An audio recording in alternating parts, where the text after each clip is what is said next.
First Phosphate. His presentation is entitled The Coming Shortage in LFP Grade Phosphoric Acid. I think there were some questions related to that, so perhaps we'll address that to John. As I mentioned, John Passalacqua is CEO of First Phosphate Corporation, a phosphate mining and development company fully dedicated to extracting and refining advanced phosphate material for the lithium iron phosphate battery industry, LFP.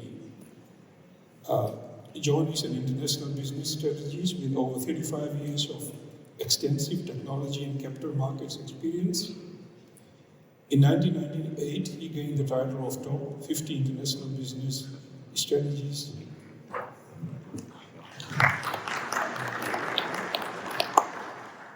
Okay, can everybody hear me? Great. Okay, so first we're just going to get started here. It's important to understand, what's happening and why it's happening. So if you have a quick look at this, we're looking at auto manufacturers not only in North America, but you're also looking at Europe, you're looking at Asia. It's a worldwide phenomenon where in the last 1 to 2 years, all of them have made a major switch or partial switch to LFP cathode active material for their batteries. So this is very important. It's not isolated, it's truly global. It's not only in smaller lightweight vehicles, but like the other speakers spoke, it's also very important for larger applications, such as energy grid storage, solar farms, wind farms, and also buses and trucks and such. What's going on here, this is really important, and I want everybody to focus on it. If you look at 1950s America, what made America the industrial power that it is today was really coming out of the war and the whole industrial process around the automotive industry. And what made that was the middle class uses. It was a middle class use of something that was had mass market adoption, and that was really the vehicles like the station wagon. So what we're looking at here, we're looking at the LFP battery, and very important for this industry, becoming the battery of mass adoption. That second trend here, or that new trend of industrialization in terms of electric vehicles, being led by the LFP battery, right? Mass market adoption of LFP battery. Now, why? Well, it's non-toxic. Very important. We've seen the pictures of some of the MNC batteries, burning on some of the covers of the leading magazines. You won't have that with the LFP battery. It's stable from a fire safety perspective. It's got good performance. It's environmentally friendly. Like we're saying, it can be second life. It can be recycled. And above all, it's the lowest cost battery in the market. Here are the prices of NMC-based cathode active materials, and here are the prices of LFP. So LFP sits at about 1/3 to 50% the cost of NMC.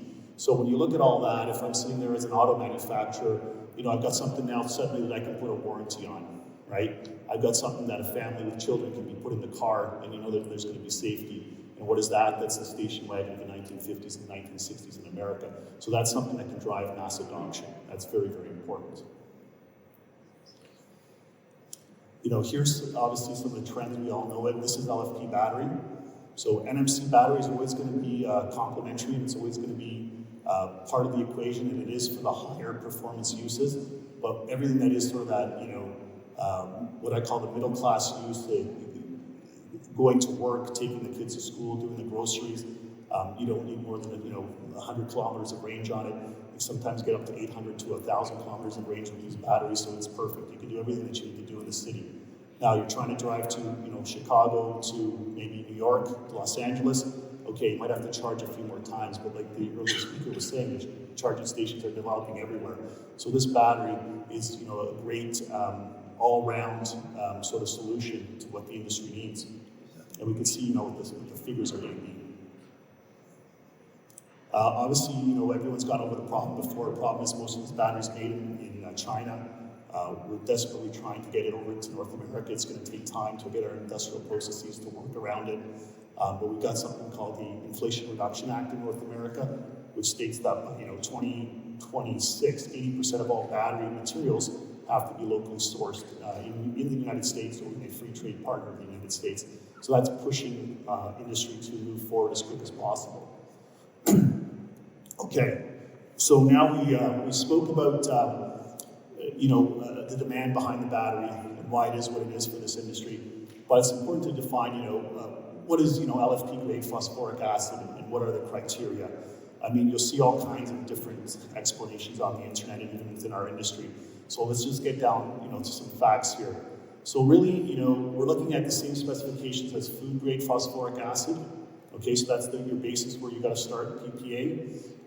But then, there's increasing demand from the cell manufacturers because once you make this cathode active material, it has to enter the battery cells, it then enter the battery packs, it then enter the battery, that then enter the electric vehicle. So it's really driven by the cell manufacturers. And they're going to start asking us for higher levels of purity, right? Obviously, they want all metallic elements removed as much as possible because that affects the conductivity within the battery and it can create the shortages. And also trace concentrations of sulfur need to be removed. But in terms of this, it's hard to say that there's going to be an industry standard for it. It's really going to be driven by who's your client and what do they want.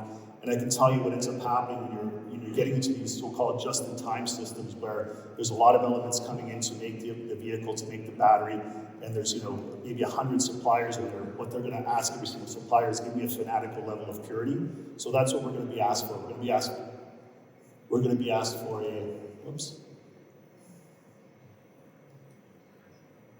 Can I go back here once somehow? Oops. Red one. Red button? Oh, there we go. Okay. So what we're going to be, wrong button. So what we're going to be asked for is a fanatical level of purity. So you can expect to be asked to get, to the highest levels of purification possible, which might be, one grade above food phosphate.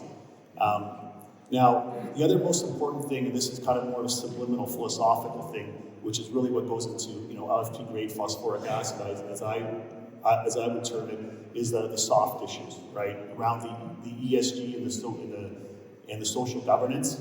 So we have to understand what is electrification. Why are we going about electrification? Are we going about electrification to make money? No, not really, right? We're kind of, the main theme is to save the planet, get our emissions down, save Mother Earth, right? So when you're starting from that basis, everything that's carried out to make these batteries has also got to be sustainable and caring of the Earth. If not, what's the point? If we're putting more energy or putting more environmental pollution into making a battery, then what's the point of even having electrification? We should just stick to normal fossil fuel cars. So really, ESG criteria are extremely important. There's going to be a traceability in the supply chain. They want to know exactly where that phosphate rock came from and where it ends up, and what's in between. What are the ethical issues around that phosphate? Is it consistent and secure supply? Is it always going to be high quality? When you go into a battery, the auto manufacturer has to have a quality throughout. It has to have a consistency. So you have to guarantee the traceability of that material, and that when you start with selling PPA into that process today, that PPA is going to be consistent 3 years from now. So there's a long process called homologation. It can take sometimes up to 3 to 5 years to get in there. But anyways, all these issues are very important, and the key feature obviously is going to be to have a proper life cycle assessment, right? It's about low carbon footprint, it's about less pollution, and you've also got now the added political interactions of the U.S. Inflation Act for local sourcing. That's probably going to follow in other countries in the EU. You can expect something very similar shortly. Okay, so now how do we produce what we would call LFP grade phosphoric acid? Well, you start with a pure mining source, right? The purer the rock that you have going in, obviously the higher the purity of the PPA to generalize. Obviously igneous rock is going to be the best source of that. Then when you're moving into your beneficiation of your phosphate, whether it's sedimentary or igneous rock, anything that's solventless, low sulfur, circularity of the process is important. Obviously it's we're preferring the wet process. It's a generally accepted Western world process, and we're looking at full recyclability of gypsum. Obviously we know that's a problem with sedimentary deposit. We're never going to get away from that, but the industry is going to have to find ways to absorb and to recycle the gypsum. Obviously, why we think igneous rock is preferable is because you don't have the problems with the fossil gypsum. Generally, that gypsum does not have the same levels of radioactivity, and and it can be recycled into agriculture, cement, or construction industry as plaster. From a North American perspective, I don't know about other parts of the world, but we don't feel that the thermal process on the scale that we'd have to develop the quantity of phosphoric acid that would be compatible with some of the ESG criteria in the North American Inflation Reduction Act, or now with the European border carbon tax coming. Okay, so I just want to get into this one really lightly here. I can understand that there's different philosophies around it, but when you're starting to look at different methods of producing, getting to PPA, there's obviously the thermal process, which is practiced mostly in China. From an ESG perspective, we do not think this passes a sniff test. We think that's an X. Then we have, the wet process in the Western world. Obviously, we have it using sedimentary rock, and we have it using igneous rock. Well, with sedimentary rock, it's a much cleaner process, absolutely. But then we've got the gypsum to contend with, and you've also, when you come down here, you're always going to be producing more MGA than you're going to be producing PPA. So fundamentally, you will always be, a fertilizer company when you're using sedimentary rock with the wet process. What I think is really interesting about our business model, First Phosphate, is we're using just plain igneous rock, so it allows us to recycle gypsum, and also it allows us to get to a larger quantity of purified phosphoric acid. What remains back in the MGA stream is a lot less, so it allows us to be 100% focused on that end client, that technology user, that is the auto manufacturer. So we can be 100% focused on LFP and not on fertilizer. Okay, so how do we get now from, we talked about what we call LFP grade PPA, or, battery grade PPA, you can call it whatever you want. We know that, for battery grade PPA, you need a really good life cycle assessment. You need fanatical levels of purity in your PPA. So, how do we get to cathode active material from here? Well, we're quite lucky that the previous applications on LFP are now almost fully expired internationally, so it's really an open ground for everybody. That's also driven a lot of the impetus from the auto manufacturers to move towards LFP.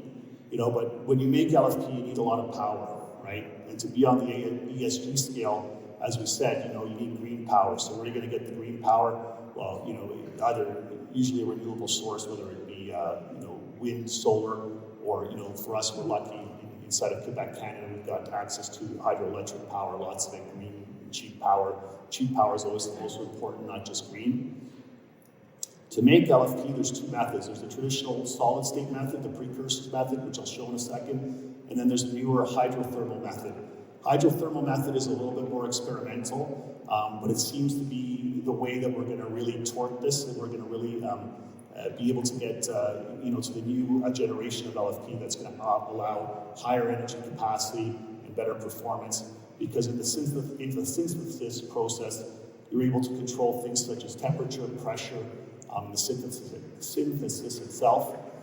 So we believe that as these technologies improve, and as in-situ materials become more available in North America, and as North American auto manufacturers start really getting into the just-in-time logic on EVs, just-in-time meaning every single supply source has to come at the same time to the factory that's building the vehicle, and it has to come in such a way that it meets very high standards. So as we move more into a more integrated supply chain, you can expect more just-in-time, and you can expect more of the hydrothermal method to be used. But to be seen, we don't know yet.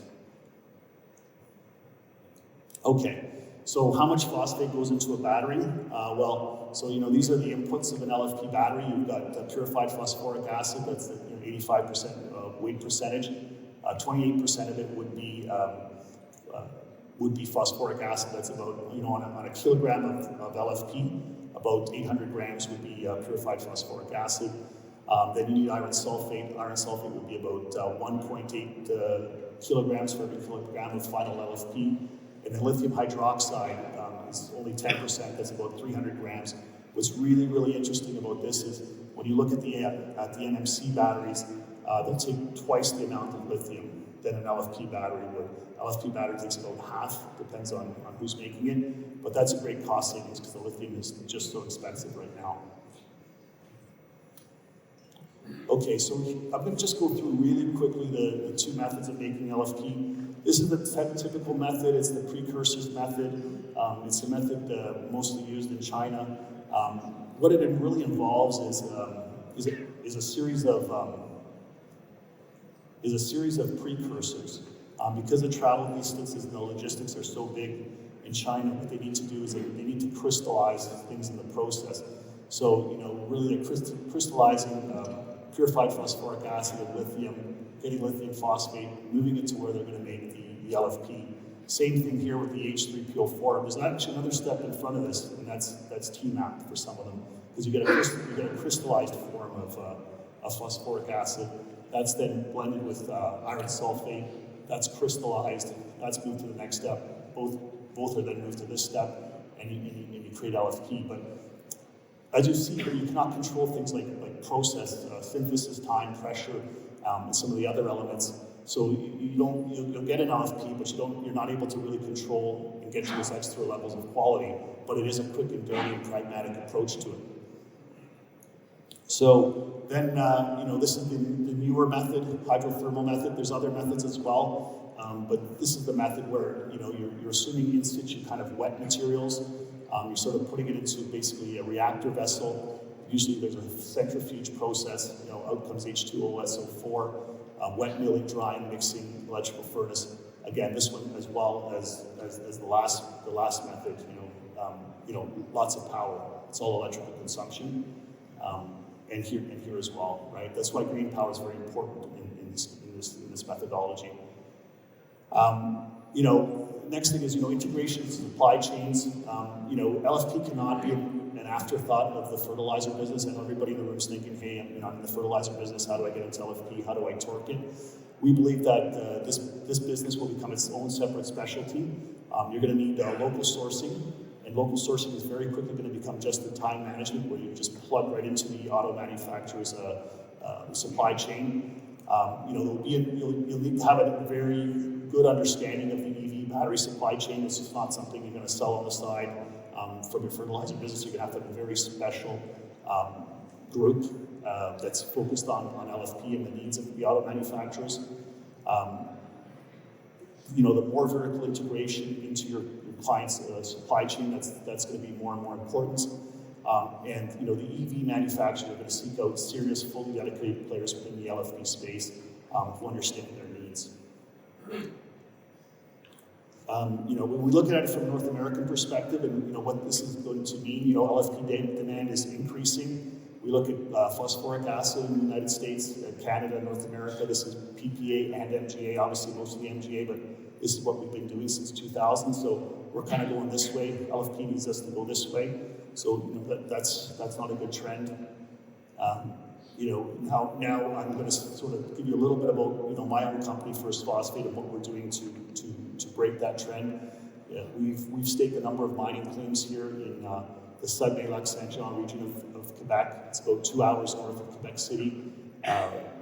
We have here a property that's advanced. It has a resource of 50 million tons of P2O5, and grading at 5.2% of the ground. We've also staked out all the area between the deep sea port of Saguenay and about 200 to 300 kilometers north of here. We have other properties at Benjamin Marsh showing grades of 10 to 15% P2O5 in igneous rock, which is exceptional. I'm hoping we're sitting in front of a world-class deposit here, but already we've got something very, very interesting and enough to supply maybe about half of the EV need that's coming, that extra need for phosphate rock in North America. Obviously what we've made a decision on is infrastructure, close infrastructure, smaller mine size. Obviously being an igneous rock, we can scale up a lot of that igneous rock, a lot more to purified phosphoric acid than if we were dealing with sedimentary. We can meet all of our ESG targets because we can recycle the fossil gypsum, and we're strategically located where there's population, where there's workforce.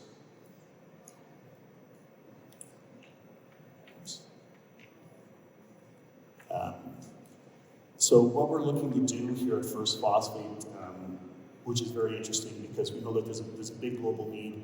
we know that basically we're depleting in terms of even sedimentary mines in North America. We will not be able to create enough PPA inside of North America, even if we import to meet the EV needs.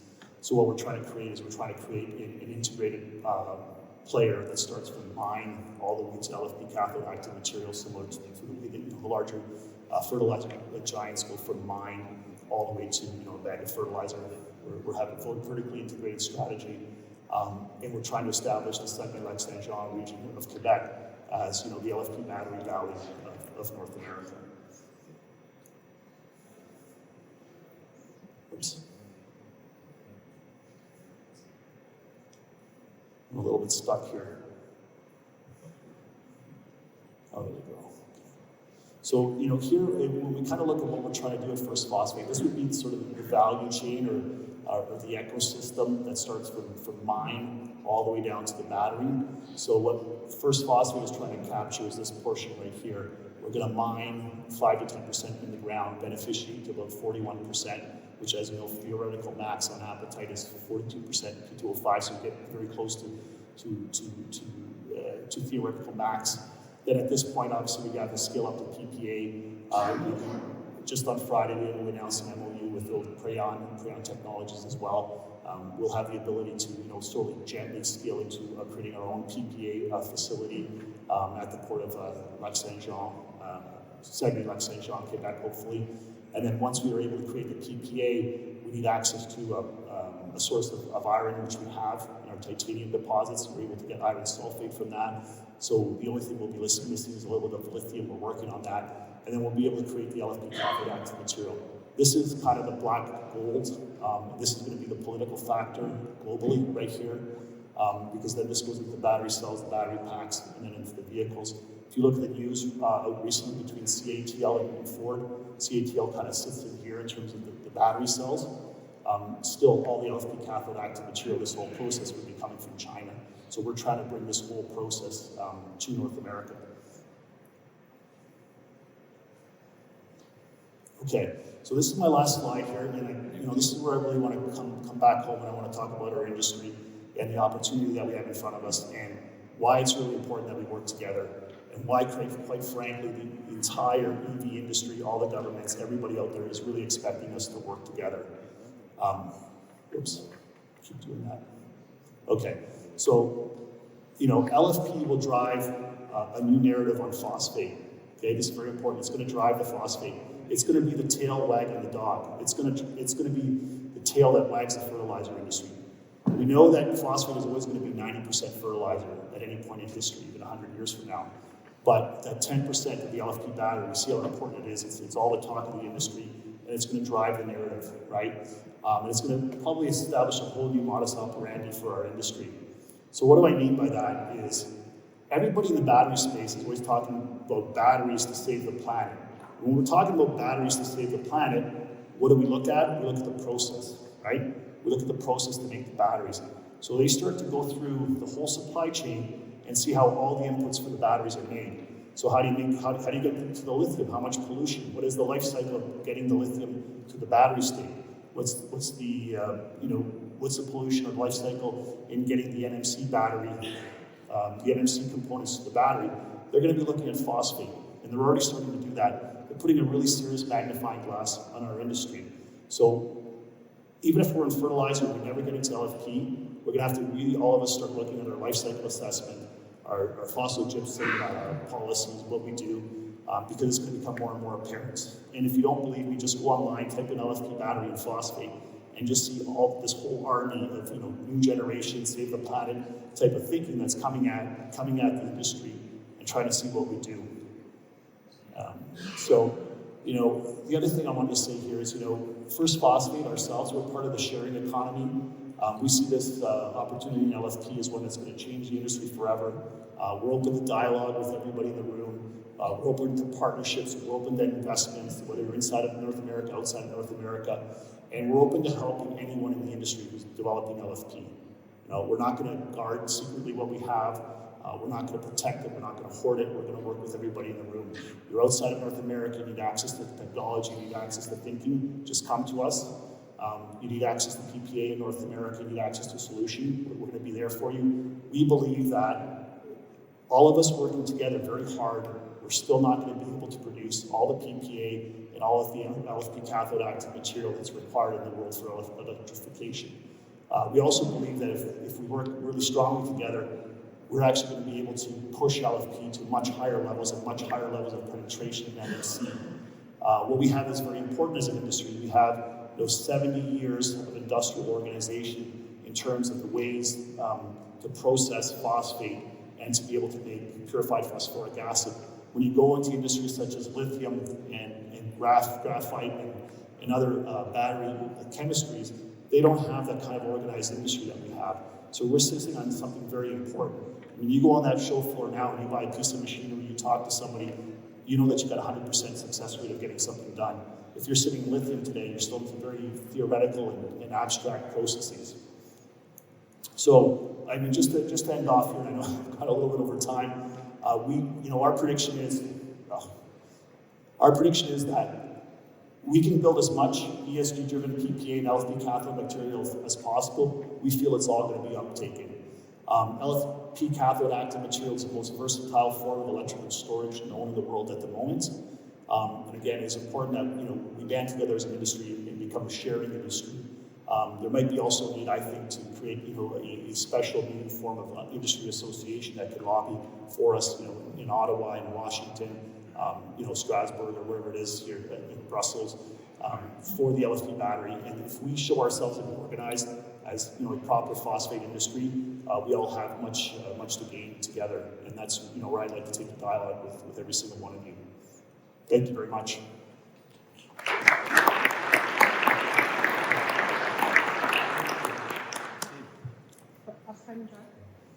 Thank you. We've had a bit of confusion with Slido because people are not putting their questions into the room, so we've got all these questions which might be between the two rooms. So if anybody has asked a question on Slido and would like to ask it through the microphone, could you please put your hand up?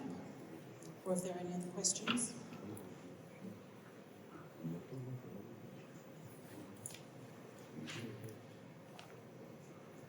One at the back.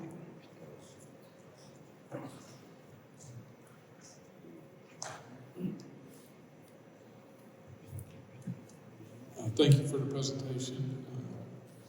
And my question is,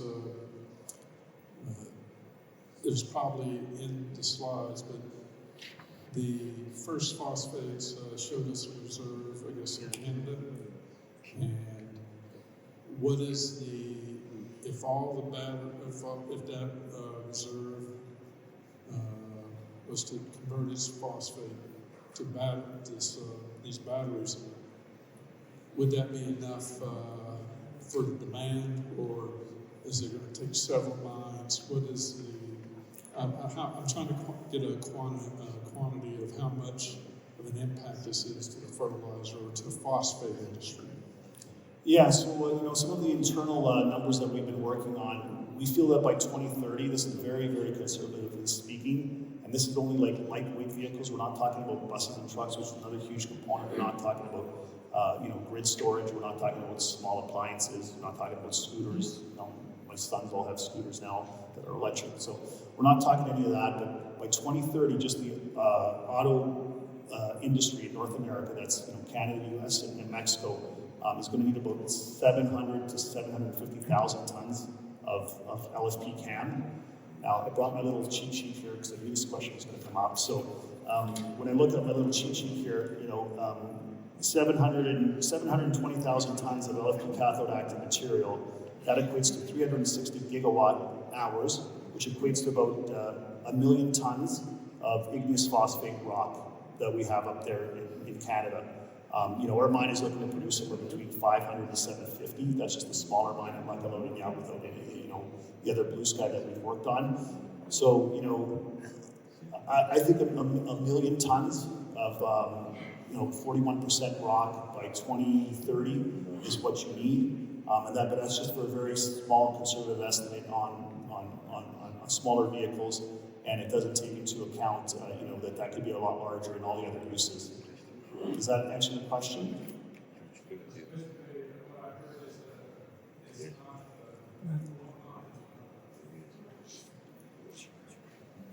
So So you're saying that one mine is not enough to meet the demand? You know, we could grow it.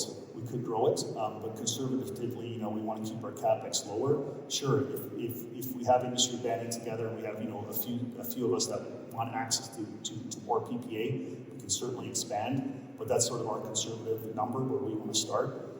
But yeah, you could, you know, at that level, you're looking at about 576,000 tons of PPA needed by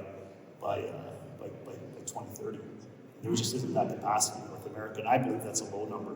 I believe we're going to need 500 times the amount of PPA currently produced in North America by 2030. It doesn't solve itself. I can make it bigger, but you know, we're going to need capex. We're going to need to work together. So if anybody would like to band together and have that bigger capex discussion, we can do it. But obviously, as a small miner, we're going to start conservative because our investors want to see us think conservative. But yeah, the picture is big. It's very big. Take one question from online. Question number 2 there. Is there any phosphoric acid plant which produce phosphoric acid for LFP or battery industry, fertilizer and phosphate industry? I'm not sure I understand that. Is there any phosphoric acid plant which produces phosphoric acid for LFP or battery industry, fertilizer, and phosphate industry? Do you understand? Someone doing all three things? Look, like I said before, I think you can do both things, but I really think, you know, the business model that we've taken on is to be 100% focused on LFP battery. Like, I come from the technology industry. I know what technology needs downstream, so I'm just focused on, you know, the LFP cathode active material business, and I don't want to be anywhere near fertilizer. Not that I don't respect fertilizer's not great, but I just think if you're producing fertilizer and you're 90% in that industry or 60 or 70%, I mean, that's your focus. You got a lot to do every day, right? There's how many types of fertilizer is it, how many issues are there, how quickly things are changing. You're not going to be able to give the focus to another really high maintenance customer. Can you imagine trying to settle for Ford or Tesla or something like that? That's high maintenance. So you have to be 100%, actually 200% focused on them. If you're already 80-90% fertilizer, how do you give them 200%? How do you give your fertilizer clients 200%? So I think this is going to really grow as a specialty, and that's really where we came in with our competitive advantage at First Phosphate and the igneous rock, and to be able to be just focused on the LFP battery industry in North America. So I think, yes, it's two separate industries in a sense. Okay, I'll make the last question, and this is related to phosphates and food security. As we know, phosphate rock is a non-renewable resource. What's the implication if we start channeling some of these phosphates into LFPs and so on? What's the impact on food security? Well, look, I mean, good question, right? Like, I mean, that wouldn't be acceptable. I think I'd rather eat before I'd like to drive an electric car, right?